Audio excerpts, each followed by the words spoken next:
Do we have any Battlefield fans in chat? Only a Bad Company fan. I liked all but the newest one. Used to be Battlefield 3 and 1. Sigh, formerly. I used to be a Battlefield fan. That counts. I think most people used to be. Yeah, I think that's fair. I like Battlefield 4, old Battlefield, not anymore. Yeah, so there's a general trend where not a lot of people are currently describing themselves as fans because they've kind of blown it. But even in like years past, I think people were more inclined to check it out and to enjoy it, but they've since kind of screwed it up. So Battlefield 1, for example, I remember seeing this trailer, which I wish I could play the audio because it's Seven Nation Army and it's so good and it works so well. It's such a good song for this trailer. It's really, really good. Graphically, really, really good. The gameplay when it launched, as far as I remember at least, really good. I ate it up. I thought Battlefield 1 was really solid. Battlefield, what was it? Battlefield 5? The numbering scheme is a mess. They took notes from Xbox, I guess. But that also was like fine. I was less about it. The trailer was like a little weird, where like Battlefield 5, ooh, that's 60 frames. Ooh, baby. Ooh, baby. If they did this trailer again, though, I think people would also lose their minds because some people were like, you know, it's a very multicultural and diverse group of soldiers for the time period. It's not super historically accurate to what was generally happening on the front lines, but like, is it that big of a deal? I guess not. But I think if they were to drop this trailer today with the context of SBI and everything, I think it would be mass downvoted again. There'd be another massive campaign against it. Will that teach them a lesson? No, but I think they're going to make the same mistake again. But I bring all this up because these trailers, like, really, really well done. I think the games have tons of potential. People want a good Battlefield game. They want something to play and sink their teeth into. They just haven't gotten it because Battlefield 2042 was a colossal disaster that was, I mean, it's still, yeah, it did get mass downvoted. Well, there you go. There you go. I think chances are they do the same thing with the next game too. I just think it will be an even bigger deal now compared to in 2018 because things are even more, I think people are even more on edge with that stuff now than they were. But EA CEO Andrew Wilson talked about this new Battlefield game recently. Interestingly enough, Motive, DICE, and Criterion and Ripple Effect are working on new Battlefield experiences, whatever that means. EA says largest Battlefield team yet is building another tremendous live service. Can you tell he was talking to investors? Tremendous. It's tremendous. So yeah, the company announced last month that Dead Space remake and Star Wars Squadron studio Motive was joining its wider Battlefield development team. Motive is working alongside fellow EA studios, DICE, Criterion, and Ripple Effect to create, quote, a Battlefield universe across connected multiplayer experiences and single player. And during the company's quarterly earnings call on Tuesday, EA boss Wilson said he recently had the chance to experience some of the fruits of their labor. Quote, this is the largest Battlefield team in the franchise's history. A few weeks ago, I was visiting with the teams and I couldn't be more excited about what they showed and what we were able to play. He later added, quote, I've just spent a whole bunch of time with the collective Battlefield team playing what they're building, and it's going to be another tremendous live service. It's like the lack of self-awareness is amazing. It's just shocking. As part of today's earnings results, EA has confirmed plans to release 2 unannounced games during its current fiscal year ending March 31st of 2025. It said that one of those titles is from a third-party developer, while the other is based on an owned IP, which almost certainly is Dragon Age Dreadwolf. So Dragon Age, we should be seeing that this summer. Yeah, outgoing Battlefield director says he has nothing positive to say about EA, which is a little funny.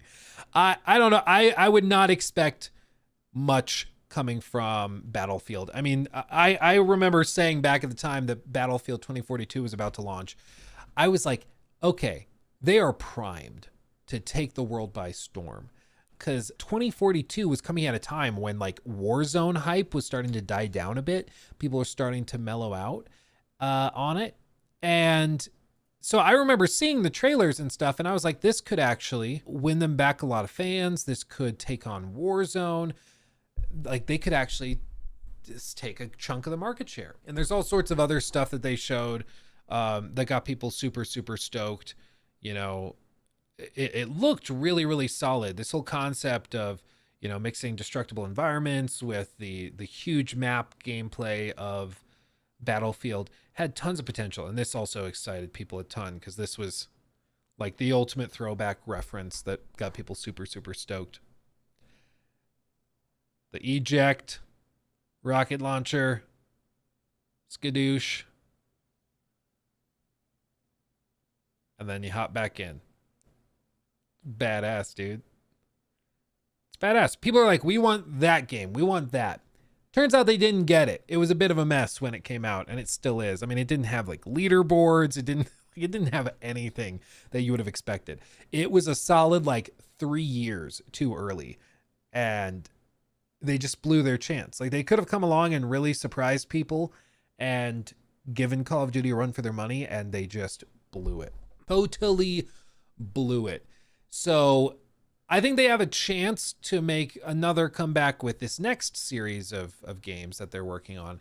But we said that last time, and we know how that ended. So I would take it all with a grain of salt. I have very little confidence they'll be able to do anything of note. So there's that. Skill-based matchmaking is the death of games. I mean, I know some people are like viciously opposed to skill-based matchmaking, but isn't that demonstrably untrue? Because don't these games have like record high player counts and hours spent playing? Like people complain about it a lot, but it's kind of like the age-old problem with Call of Duty is that Call of Duty fans complain about the games they're playing constantly, but they keep buying them like all of the time. Like I know people don't like skill-based matchmaking, but they keep playing the games. Is that accounting for inflation in general? You mean inflation in terms of player counts and hours spent playing and average spend per player and all of that? I mean, I don't even know how you would adjust for inflation for that. Like, are you saying that there's more players available to play games now than ever? Therefore, you should adjust for inflation or something. If you do but that still doesn't change the point that it's not killed the games. To say that skill-based matchmaking has killed the games, you'd have to show that the player counts have plummeted. Like people are no longer interested. Like it's not working. But if anything, like worst case scenario, it has maintained in line with the inflation and increase in player bases. It certainly has not turned off more casual players. It's because there's no better option. It's the same with FIFA and EA Fighting Championship. Football Championship. There's no better football/soccer game. Well, it may be, but that still doesn't mean that it's killed it off. It just means there's a vocal group of people that don't like it. Doesn't mean that it's killing the games.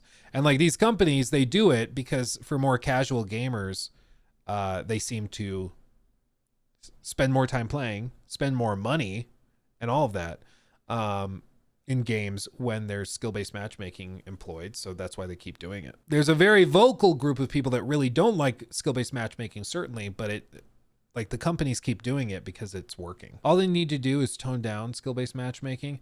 Well, as far as I understand it, it's a really easy problem to fix. Just have skill-based matchmaking in ranked, and then in unranked, just make it a free-for-all. I mean, even then, I think that, at the end of the day, when you really whittle it down, a lot of people are like, well, the reason I don't want skill-based matchmaking is because I want to be able to play games where I can curb stomp and get 20 kills in a round or 30 kills in a round.